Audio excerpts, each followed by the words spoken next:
કારણ કે લોકો કાગળ લખીને પછી નાખવા આવે ને ડબ્બામાં તો આને પૂછે કાઢી ગયા.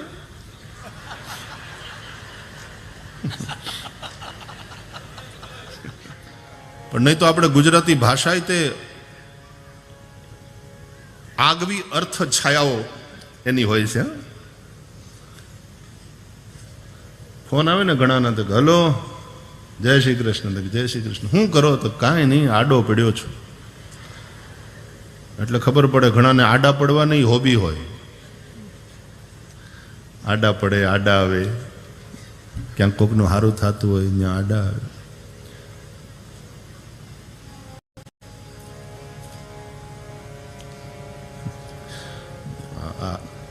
તે છે ને મને જરાક આમ પાટો બદલાવરાવી દીધો. હવે ગામડામાં એક ભાઈ તે એ આમ થોડા ભણેલા અને એને વર્તમાન પત્રોની અંદર પણ વાચકોના પત્રોમાં પોતાના પ્રતિભાવમાં પોસ્ટકાર્ડ લખવાની આદત, મેગેઝિનની અંદર પોતાના વાચકોના પ્રતિભાવમાં અમારો પત્ર છપાય એને આદત પત્રો લખવાની. સરકારમાં નગરપાલિકા અને અંત ગ્રામ પંચાયત હરખું કામ ન થતું હોય તો એ લખે તરત પોસ્ટકાર્ડ. થોડા ભણેલા અને સક્રિય માણસ. તો એને પત્રો નાખવા દૂર જવું પડે, એનો પોસ્ટનો ડબ્બો દૂર. પછી એણે પોસ્ટ ખાતાને અરજી કરી કે અમારા વિસ્તારમાં એક પણ પોસ્ટનો ડબ્બો નથી, એટલા માટે અમારા વિસ્તારમાં એક પોસ્ટનો ડબ્બો ફાળવવામાં આવે. વર્ષેક દાડાના પત્રાચાર પછી માન્ય કરવામાં આવી વિનંતીને. અને પછી પોસ્ટવાળા એ ડબ્બો લઈને આવ્યા એના કર્મચારીઓને. આ ભાઈને પૂછ્યું કે ભાઈ ક્યાં લગાડવાનું છે બોલો. એટલે આને એમ થયું કે મારે આઘું જવું નહીં ને, મારા જેટલા પત્ર કોણ લખે છે, તો મારા ફળિયામાં જ લગાડાવું, બીજા બધાને જેને જરૂર હશે અહીં આવશે ને નાખશે. એટલે પોતાના ફળિયામાં જ પોસ્ટનો ડબ્બો લગાડાવ્યો. આ દિવાલ ઉપર લગાડી દો. પોસ્ટવાળા ત્યાં લગાડીને વયા ગયા. દિવસમાં એકવાર પોસ્ટમેન આવે અને બધાને ટપાલ આપે ને આની અંદરથી કાઢીને લઈ જાય. જેટલી ડબ્બો ખોલી તાળું ખોલી લઈ જાય. આને એમ થયું કે એકદમ નિરાશ થઈ ગઈ. રોજના 2-3 પત્રો લખે, આમાં નાખે. પણ અઠવાડિયું થયું ને ત્યાં કંટાળી ગયો. કારણ કે લોકો કાગળ લખીને પછી નાખવા આવે ને ડબ્બામાં તો આને પૂછે કાઢી ગયા.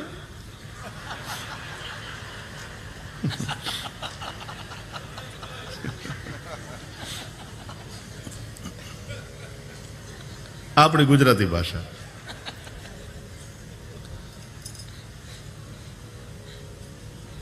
લોકો ભાઈ સીધી રીતે કે ને કે ટપાલ કાઢી ગયા.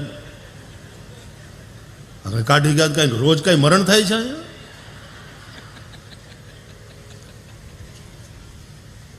પછી 2 મહિનામાં કંટાળ્યો તે પાછો પત્રાચાર શરૂ થયો પોસ્ટ ખાતા કે આને કાઢી જાઓ ડબ્બાને. તે 1.5 વર્ષના પત્રાચાર પછી ઈ કાઢી ગયા. ગુજરાતી ભાષાની વિશેષતા છે. ઘણા લોકો અડધું બોલે પછી અધ્યાહાર રાખે બાકીનું. હમણાં ભાઈશ્રીની સિદ્ધપુરમાં બેઠી છે.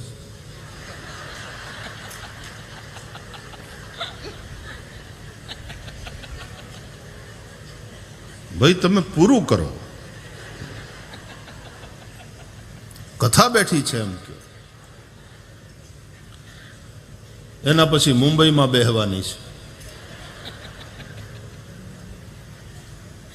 વિનોદની વાત છે. આપણી ગુજરાતી ભાષા એટલે શું, વાહ!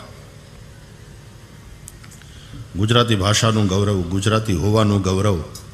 અને આવા બધા સારસ્વતો એના મુખે જ્યારે સરસ્વતી વહેતી હોય ત્યારે તો સાંભળવાની આખી મજા જ જુદી.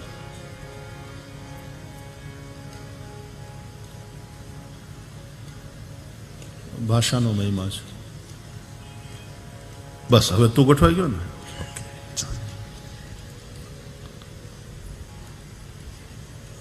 તો આપણે શું વાત કરતા હતા? ચોટલો.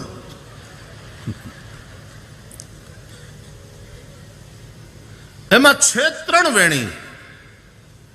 એ બેને, એ માએ, એ દીકરીએ 3 ભાગમાં પોતાના કેશને વહેંચી અને પછી એને ચોટલો વાળ્યો છે. પણ જ્યારે તમે જુઓ ત્યારે આમ બે જ લાગે, એ કામ આવે, એ કામ આવે, એ કામ આવે, એ કામ આવે.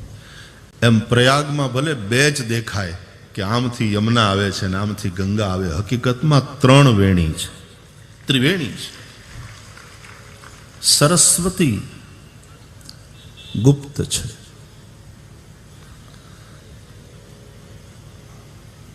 લુપ્ત થાય નહીં પોસાય. મને વાતનો આનંદ છે કે સિદ્ધપુરમાં હજી પણ અહીંયાના વિદ્વાન બ્રાહ્મણો પોતાને ઘરે વિદ્યાર્થીઓને ભણાવે છે. કાશીવાળી પરંપરા અહીંયા ચાલે છે. સિદ્ધપુરમાં 5-7 વિદ્યાર્થીઓ દરેક બ્રાહ્મણને, આવો વિદ્વાન બ્રાહ્મણ હોય એને ત્યાં જાય અને એ દરેક ભૂદેવ એને ભણાવે. કાશીમાં પણ આ પરંપરા, ગુરુને ત્યાં જાય વિદ્યાર્થીઓ. મુંબઈમાં મારે અષ્ટાધ્યાયી રુદ્રી થોડી બાકી રહી ગઈ હતી, તે બાકીના અધ્યાયો મેં મુંબઈમાં આ જ રીતે ગુરુજીને ઘરે જઈને પૂરા કર્યા.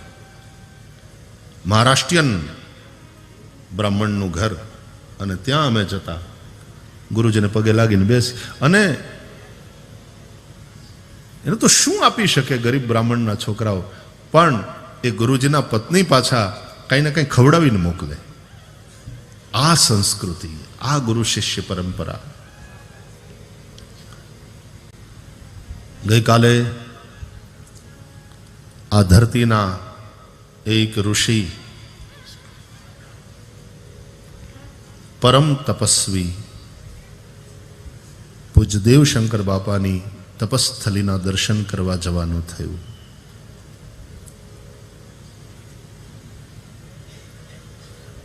એવા મહાપુરુષ જેમણે ખૂબ ગાયત્રીનો જપ કર્યો, ખૂબ ગાયત્રી ઉપાસના કરી, પરમ પવિત્ર,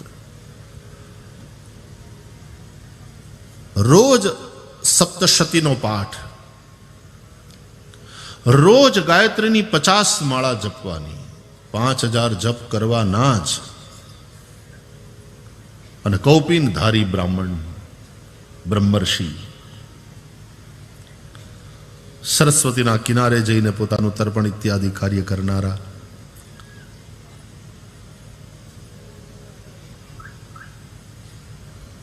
શ્રી રંગ અવધૂત બાપજી જ્યારે અહીંયા પધાર્યા ને બધા ખૂબ પ્રેમથી શ્રદ્ધાથી અમને પગે લાગવા ગયા, રંગ અવધૂત બાપજીએ કહ્યું, મને ભલે પગે લાગો પણ મારા કરતા પહેલા તમારા ગામમાં અહીંયા એક અવધૂતી પુરુષ છે, એને વંદન કરો.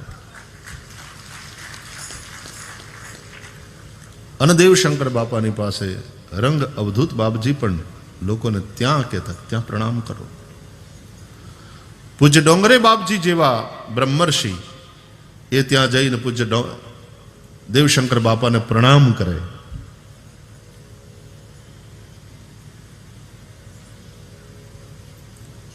આજે તે એ ભૂમિના સ્ટ્રોંગ વાઇબ્રેશન્સ અનુભવાય છે. જે લોકો બાર ગામથી આવ્યા છે ને હજી ન ગયા હોય દર્શન માટે, હજી આજનો દિવસ ને કાલનો દિવસ તમારા હાથમાં છે. અરવડેશ્વર મહાદેવના દર્શન કરી આવજો અને દેવશંકર બાપાની પાવન તપસ્થલીની રજ ઉઠાવીને પોતાના મસ્તકે ચડાવી આવજો.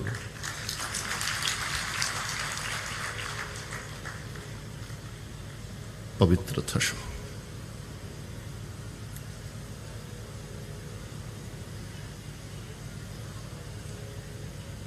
ધર્મ કમ શરણમ ગતઃ.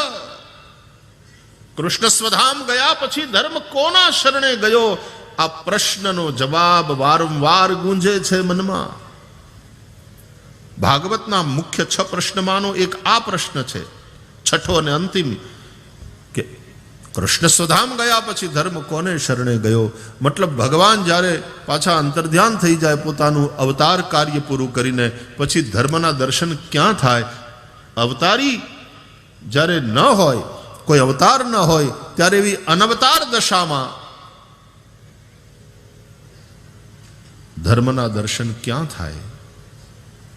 પૂજ્ય દેવશંકર બાપા જેવા મહાપુરુષોમાં.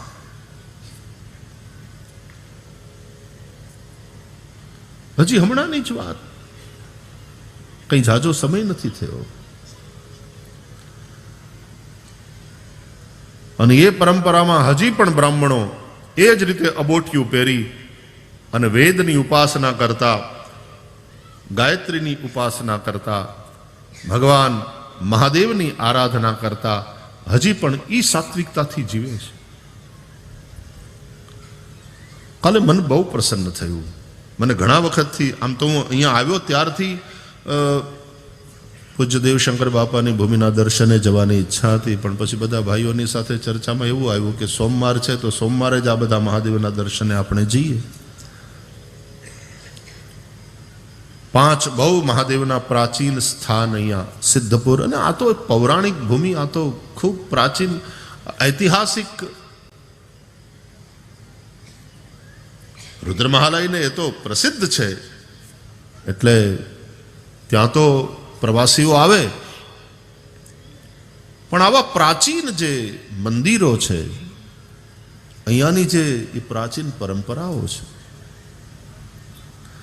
દાક્ષિણાત્ય બ્રાહ્મણો અહીંયા આવીને વસ્યા, અને એમાં પૂજ્ય ચંદુગુરુજી એમણે પણ વર્ષો પર્યંત વિદ્યાર્થીઓને ભણાવ્યા પોતાને ત્યાં.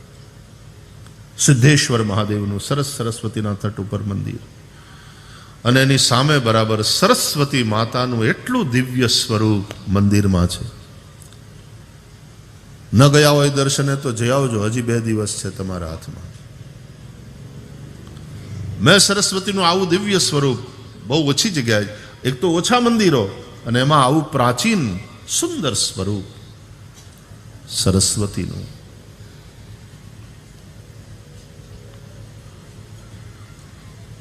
વટેશ્વર મહાદેવ, અત્યારે તો સરસ્વતીનો પ્રવાહ વહેતો નથી, પણ આમ આંખ મીચીને કલ્પના કરીએ છીએ કે સરસ્વતી વહેતી હશે અને અમારા દેવશંકર બાપા હાથમાં માળા લઈને ગાયત્રી જપતા હશે. સરસ્વતી પણ પોતાના એ પનુતા પુત્રને જોઈને કેટલી પ્રસન્ન થતી હશે. એના કલકલ નિદાનમાં આ દીકરાને આશીર્વાદ આપતી હશે, અને દેવશંકર બાપા જ્યારે સરસ્વતીમાં સ્નાન કરતા હશે ત્યારે મા એને ખોળામાં બેહાડીને માથે હાથ ફેરવી અને દેવશંકર બાપા જેવા પવિત્ર પનોતા પુત્રને મા સરસ્વતી પોતાના પ્રેમથી ભીંજવતી હશે, નવડાવતી હશે.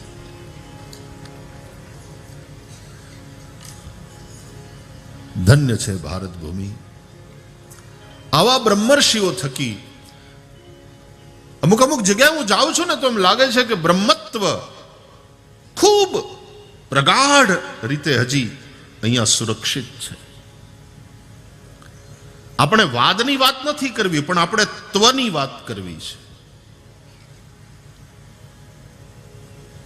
જાતિવાદ ને આ બ્રાહ્મણવાદ એની વાત નથી, ત્વની વાત છે. અને સાહેબ, જાતિ જન્મને આધારે હોય છે, પણ આ જે ત્વ છે એ તો ગુણ કર્મ. ચાતુર્વર્ણ્યમ મયા સૃષ્ટમ ગુણ કર્મ વિભાગશઃ. ગુણ, values. We all are born with some values. અને હકીકત એ છે વાલા કે આપણે કોઈના જેવા થવાનું નથી, આપણે આપણા જેવા થવાનું છે. આપણી અંદર રહેલી સંભાવનાઓને સુંદર રીતે પ્રગટ કરવાની છે. એજ્યુકેશન એના માટે છે. એજ્યુકેશન એટલે લાદવું નહીં, એજ્યુકેશન એટલે ખીલવું, ખીલવવું, એને ખીલવા દેવું.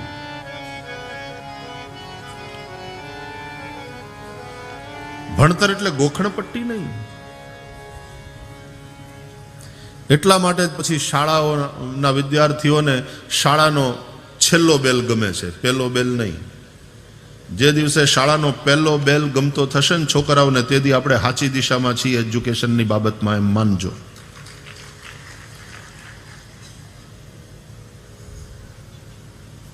ગુરુકુળમાં રહેતા હોય તો વેકેશન પડે ને એને ગમે નહીં, અને ઘેર ગયો હોય તો ક્યારે જટ ખુલે ને અમે અમારી પાઠશાળામાં પાછા પહોંચીએ, આ ભાવ થાય.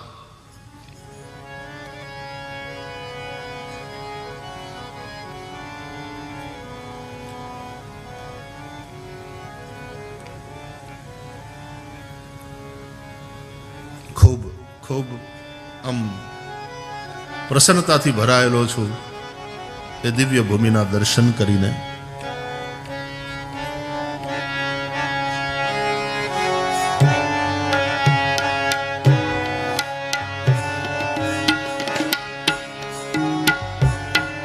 ત્રંબકં યજામહે સુગંધિં પુષ્ટિવર્ધનં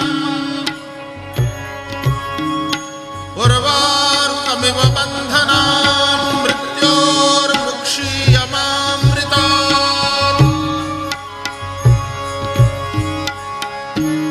જાતે રુદ્ર શિવા તનૂરઘોરા પાપકાશિની તયા નસ્તન્વા શક્તમયા ગિરિશન્તાભિચાકશી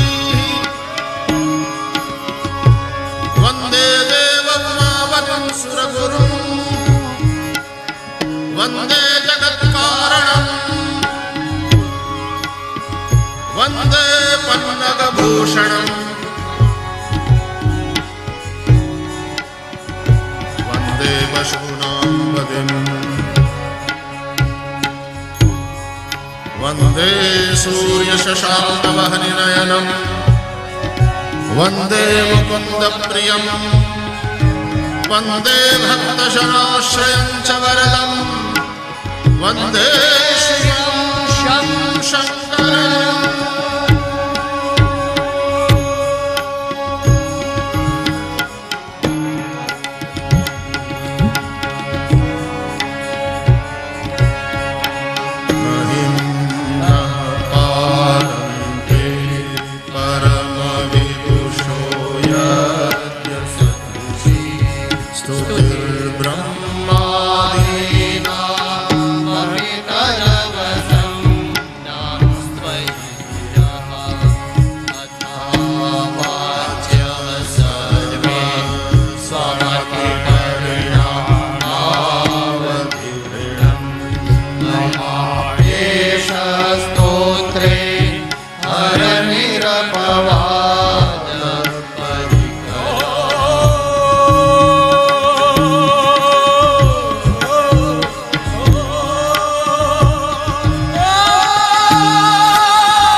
Namaha Shivaya.